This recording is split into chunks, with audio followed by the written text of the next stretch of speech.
মুখ্যমন্ত্রী মমতা বন্দ্যোপাধ্যায় আজ নবান্ন থেকে সাংবাদিক বৈঠক করে বালেশ্বরের ট্রেন দুর্ঘটনা নিয়ে কেন্দ্র সরকারকে কড়া ভাষায় আক্রমণ করলেন। বললেন, আমি কারো ইস্তফা দাবি করছি না, আমি শুধু বলছি সত্যি ঘটনাটা খুলে বলুন কি হয়েছিল। তদন্তের জন্য 3 মাস সময় লাগে। রেলওয়ে সেফটি কমিশন আছে, আমি জানি, একদিনে তদন্ত করে সব বলে দিচ্ছে। একদিনে তদন্ত হয় কখনো? অভিযোগ মুখ্যমন্ত্রীর। তিনি আরো বললেন, আহতদের ভালো করে চিকিৎসা করানো হচ্ছে না। পাশাপাশি মমতা বন্দ্যোপাধ্যায় বলেন, মৃত ব্যক্তিদের পরিবারকে 5 লক্ষ টাকা করে দেওয়া হবে এবং বেশি আহতদের 50,000 টাকা করে, আর তারপরেও তাদেরকে 3 মাস সাহায্য করা হবে এবং অল্প আহতদের 25,000 টাকা করে দেওয়া হবে বলেই জানালেন মুখ্যমন্ত্রী মমতা বন্দ্যোপাধ্যায়।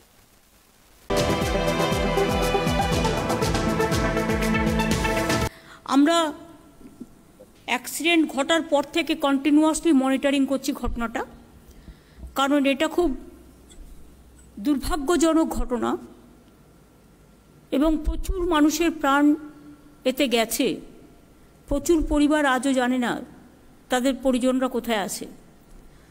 আমরা সেদিনই যখনই অ্যাক্সিডেন্ট ঘটেছিল, সাথে সাথে ডক্টর মানস ভূঁইয়া, দোলা সেন এবং আমার সাথে আমার সিএমওতে কাজ করে জয়ন্ত সাহা, সে একসময় রেলের এজিএম ছিল এবং আমার সাথেও কাজ করেছিল অ্যাজ এ রেল মিনিস্টার যখন আমি ছিলাম। সে যেহেতু রেলের ব্যাপারটা জানে, তাকে আমি পাঠিয়েছিলাম এবং তারা ওখানে 3-4 ঘন্টা ছিল। এবং সাথে সাথে আমরা মেদিনীপুরের এডিএম এবং আমরা প্রচুর অফিসারদের টিম দিয়ে আমরা মোটামুটি প্রায় 150টার মতো অ্যাম্বুলেন্স গাড়ি দিয়ে,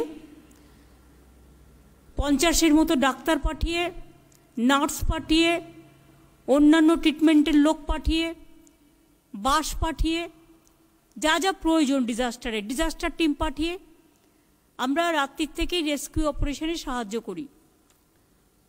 এবং সেন্ট্রাল কথা বলে বেশি, করে কম, কাজটা রাজ্য সরকারই করে। আমরা উড়িষ্যা গভর্নমেন্টের সাথে কোঅর্ডিনেশন করে কাজটা করেছি। এখনও আমাদের ডিফারেন্ট হসপিটালে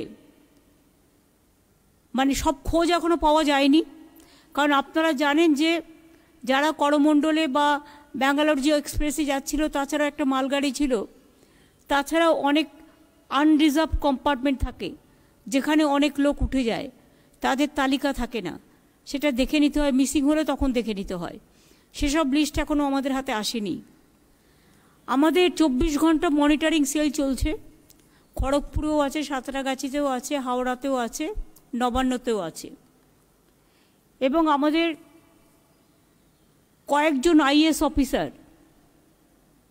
তারা কন্টিনিউয়াসলি উড়িষ্যাতে, খড়গপুরে, বর্ডারে, মিদনাপুরে তারা ডিউটি করছে এবং যখনই দেখছে আমাদের এখানকার পেশেন্ট, তাদের পাঠিয়ে দেওয়ার ব্যবস্থা করছে, তাদের বাড়ি পর্যন্ত পৌঁছে দেওয়ার ব্যবস্থা করা হচ্ছে।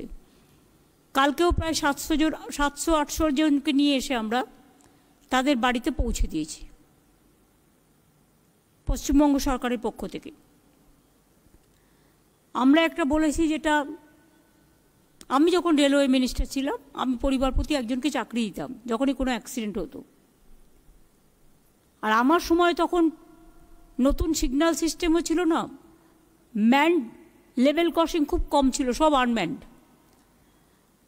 টেকনিক্যাল আমরা গিয়ে সিগন্যাল চেঞ্জ করি, টেলিকম সিস্টেম চেঞ্জ করি, নতুন সিগন্যাল সিস্টেম করি। আমরা রেলে গিয়ে আমরা অ্যান্টি কলিউশন ডিভাইস লাগাই। আর সমস্ত আনম্যান লেভেল ক্রসিং ম্যান্ড করি আমি, প্রায় 400। কারণ আগে কি হতো, আনম্যান লেভেল ক্রসিং দিয়ে যখন রেলগুলো হুড়ুড় করে বেড়ে যেত, হয়তো তখন কোনো বাস ঢুকে পড়েছে বা কোনো গাড়ি ঢুকে পড়েছে, তারা অ্যাক্সিডেন্ট হয়ে মরে যেত এবং তাতে রেলের অ্যাক্সিডেন্ট হিসেবে সেটাকে ধরতো না। সেটাকে ধরতো মানে যে ঢুকেছে তাকে দোষ দিত, এটা রেলের অ্যাক্সিডেন্ট হিসেবে কাউন্ট করতো না। কিন্তু আমি দেখলাম এটা খুব অমানবিক ব্যাপার, তাই 400 ম্যান্ড লেভেল ক্রসিং আমি নিজে করে এসেছিলাম।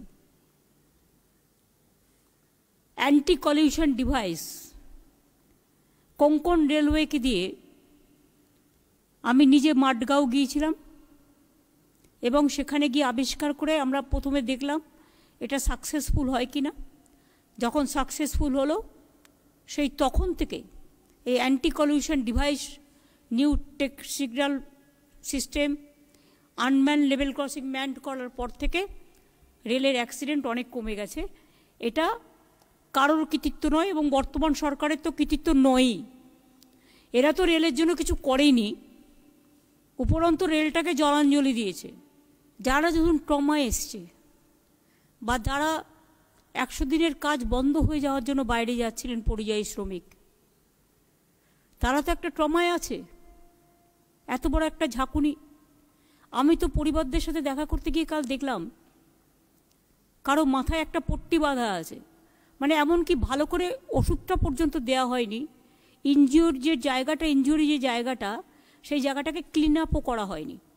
একটা ঘরের মধ্যে সবাইকে রেখে দিয়েছে, জাস্ট মানে হয়তো ওদের দোষ নেই, অত তাড়াতাড়ি কোথায় পাবে জায়গা, একটা পাখা পর্যন্ত নেই। সেই জন্য আমরা তাদের কালকে অলরেডি বাসে নিয়ে এসেছি এবং ট্রেনেও নিয়ে এসেছি। আর কিছু লোক যাদের মিসিং এবং ডেড বডি আইডেন্টিফাই করতে পারেনি এখনও, যেটা আমরা আমাদের প্রশাসন থেকেও দেখছি যে তাদের অ্যারেঞ্জমেন্ট আমরা ওখানে থাকার করছি এবং তারা যখনই ডেড বডি আইডেন্টিফাই করবে তারা অলরেডি আইডি কার্ড টার্ড সবই দিয়েছে। কিন্তু প্রবলেমটা কি জানেন, রেল অ্যাক্সিডেন্টে কাল যখন আমরা ফিরছিলাম দেখছি বেলচা দিয়ে কেটে বার করেছে, মানে অর্ধেকটা বডি, ওগুলো দেখা যায় না চোখে। সুতরাং এগুলো আইডেন্টিফাই করতে হবে, ডিএনএ টেস্ট করতে হবে, তারপরেই তো রেল কম্পেনসেশন দেবে, না তো দেবে না তো। সুতরাং এই জন্যে মানুষ মরে গেল, এটা একটা দুঃখের, কষ্টের।